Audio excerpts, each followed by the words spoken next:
Rheumatic fever is a traditional favorite that usually shows up in some way on step 1 because it combines immunology, micro, and pathology. Before we even start, let's take a second to make some things clear. There is a big difference between scarlet fever and rheumatic fever, but both can be a potential consequence of streptococcal pharyngitis. So scarlet fever is named scarlet fever because these patients turn scarlet red, like the color of my pen ink. This is a hypersensitivity reaction to the group A strep's toxin. The toxin is called erythrogenic because it makes the patient very erythematous, hence erythrogenic.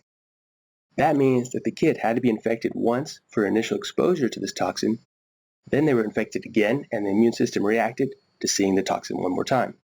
Scarlet fever usually shows itself in a kid with a strawberry tongue with red, blanchable, sandpaper-like rash. And where does this rash start?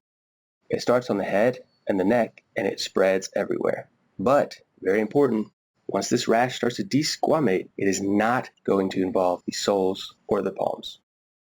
Now, on the other hand, this acute rheumatic fever is completely different. It's mediated by molecular mimicry. The immune system creates an antibody against a component of the group A strep that's incredibly similar to some of our own tissues. Unfortunately, these antibodies not only bind the group A strep, but they also bind to our own tissues. And this usually takes 4 weeks to happen.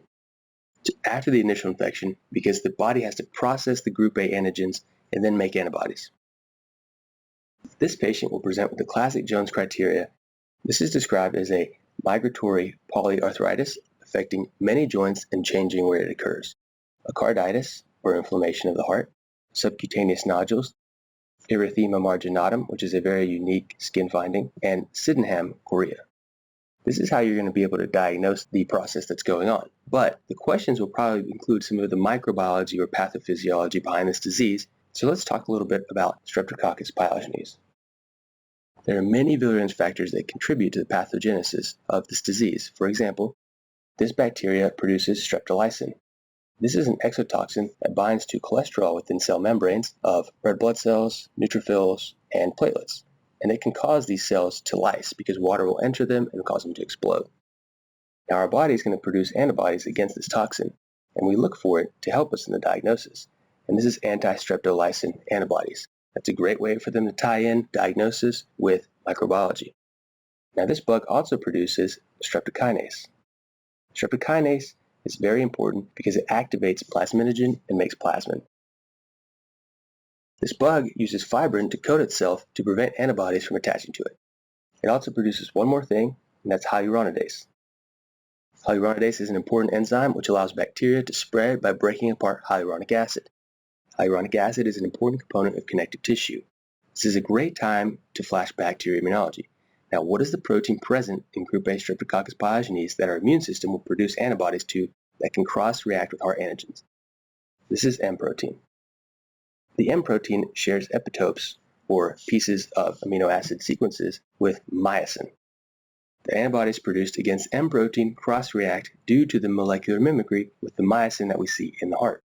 Now, the antibodies bind to myosin, creating myocarditis. This is the myocarditis component of the Jones criteria. Another polysaccharide component of the group A strep can cause cross-reactivity with glycosaminoglycans that are present in our connective tissue. Sounds like a pretty bad thing to make antibodies that can end up binding myosin of cardiac tissue and glycosaminoglycans that are on things like heart valves. You better believe this is a bad situation. That's why streptococcal pharyngitis is kind of a big deal, and you need to treat this with penicillin as soon as you suspect it. Now, what else can these antibodies bind? Well, a carbohydrate antigen of the bacteria shares a very similar structure with gangliosides that we see in the brain. Now, what kind of symptoms will you see if we are depositing antibodies into our brain, particularly in places like the basal ganglia? We're going to see chorea. Chorea is Greek for dancing. Someone with chorea looks like they have uncontrolled dancing movements because of inflammation in the basal ganglia. It's called Sydenham chorea because that's the place in England where it was first identified as part of this disease. Now you have to understand that there is a 10 to 20 year difference between some of the symptoms that can appear from the acute phase of being infected with group A strep compared to the late stuff or the late sequelae such as valvular stenosis and fibrosis. The initial damage to the mitral valve causes mitral valve regurgitation. But the resolution with fibrosis and calcification leads to mitral valve stenosis much later on in the person's life. Now, despite knowing all of this information, we can still get an image like this and be expected to know what's going on. We need to be able to understand and recognize what we see on microscopy and relate it back to the disease. So what are we looking at? These are Aschoff bodies. These are granulomatous nodules within the heart composed of concentrations of lymphocytes, plasma cells, and a bunch of abnormal macrophages called Anichkow cells. We can see those here in this image. The Anichkow cells are enlarged macrophages with condensed chromatin. This condensed chromatin makes them look like caterpillars. If these macrophages or Anichkow cells fuse together, because that's what macrophages can do in a state of chronic inflammation, we get Aschoff cells. Note how they are very large and very dense looking. When these combination of things are in a conglomerate, we call them an Aschoff body. So don't worry about these eponyms. No way they're ever going to be used again. Understand how these things are going to be described to you. You need to know how they will describe these findings. Now we reach acute pericarditis. This is inflammation within the pericardium. Let's quickly visualize what we're talking about when we say pericardium.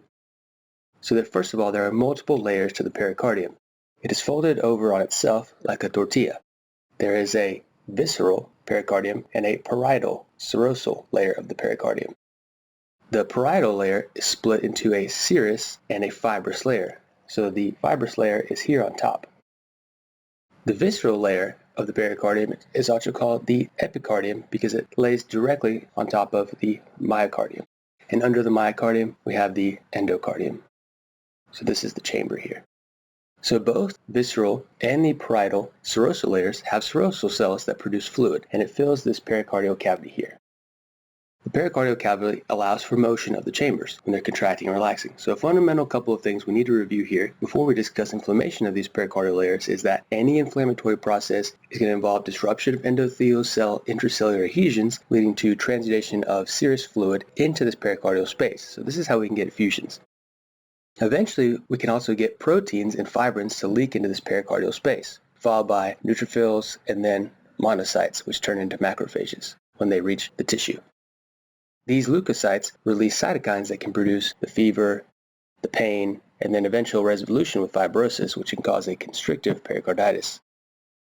We already discussed how suppurative pericarditis could occur due to the extension of endocarditis into the pericardial space. And this is suppurative pericarditis because it means pus and neutrophils go into the pericardial space, eat bacteria, and die. Dead neutrophils make pus.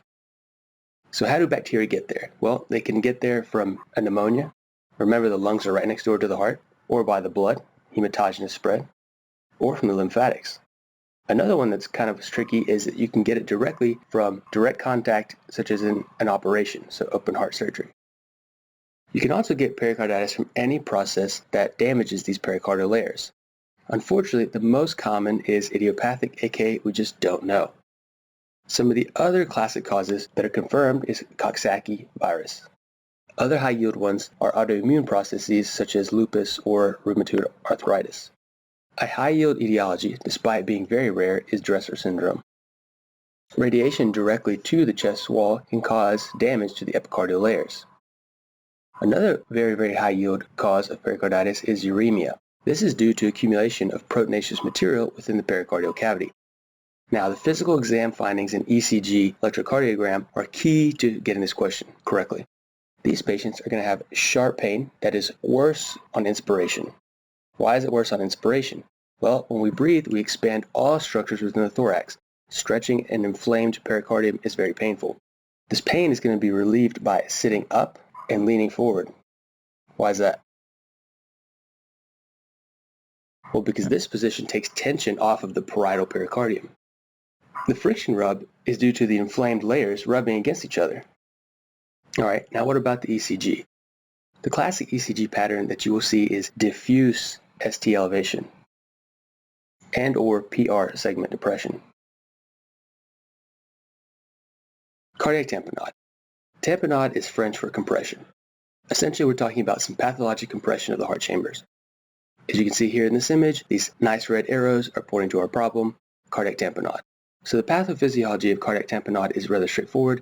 all of the chambers are being compressed by excessive fluid here in the pericardial space. This can be an effusion, this can be blood. So as this compression continues, the cardiac chambers will decrease in size and the diastolic filling will be impaired. So limited diastolic filling means limited systolic ejection, which is one part of the Beck triad, hypotension. So the limited diastolic filling causes backup of blood, and this explains the distended neck veins. The last part of the triad is distant heart sounds. This is due to the muffling of cardiac activity from this extra thick layer of fluid around the heart. The hypotension comes from the diminished cardiac output, and we can also get tachycardia as a compensatory response to try to increase cardiac output. The extra fluid also is going to be responsible for the finding that we call electrical alternans. If you increase the pericardial fluid, you're essentially converting that pericardial space from a cushion to a swimming pool. So the heart is going to be contracting and swinging all over the place. And this is going to change the mean electrical vector that sets our axis every time the heart contracts. So the heart axis is going to change from beat to beat. There's no actual change of the heart, but just the position that the heart is sitting in the thorax will be moving around constantly. All right, the last thing that we need to cover is something called pulsus paradoxus. So normally when we take a breath in, the increase in venous return to the right side of the heart is going to increase the volume of the right side of the heart. But the right-sided chambers have to go somewhere. Usually they just distend into the pericardial space. But in the situation of tamponade, the right ventricle cannot push into the pericardial space. It's going to have to go somewhere else. So where's it going to go? So here's our ventricle. This is our right ventricle. This is our left ventricle. If it can't distend into the pericardial space, with the incoming blood, it's now going to push the interventricular septum towards the left ventricle. So this increase in right ventricular volume from inspiration comes at the expense of left ventricular diastolic filling capacity. So now there'll be decrease in volume on the left side of the heart. With less available volume in the left ventricle, there's now going to be a significant drop of over 10 millimeters of mercury in our systolic pressure reading. You can also see pulsus paradoxus in obstructive sleep apnea, pericarditis, and croup. So the reason they call it paradoxical or pulsus paradoxus is that when you're palpating for the pulse and also listening for heart sounds with your stethoscope, you can hear the heart sounds, but due to this excessively large drop in systolic pressure on inspiration, you can't feel the pulse. So it's paradoxical in that way. All right, syphilitic heart disease. Let's start off with an electron micrograph of the spirochete that's causing this problem. This is Treponema pallidum. You can see it here. It's invading the walls of the vasa vasorum that supplies the thoracic aorta. So the spirochetes are going to trigger a vasculitic-like process because our immune system is going to start depositing antibodies targeted against the spirochete. Our immune system's goal is just to kill those spirochetes off. It's not concerned that we might actually damage the vasa vasorum walls. So the process of inflammation and then the subsequent healing by fibrosis will obliterate the lumen of the vasa vasorum. Yes, we killed the spirochetes, but we also severely damaged the vasa vasorum by a process that we call obliterative endarteritis. So when you obliterate these tiny vessels, you obliterate the significant amount of blood supplied to the vessel wall. And this predisposes for atrophy and actual weakening of the aorta. If it's close enough to the aortic root, we can actually get aortic root dilatation. So here's our aortic valve, and we can get aneurysm of the aortic root. So be on the lookout for someone with a suspicious social history or a very strange history of sexually transmitted infections that also has a murmur of aortic regurgitation. Why do they have aortic regurgitation? Well, when you have dilatation of the aortic root, you can actually pull the aortic valve rootlets away from each other.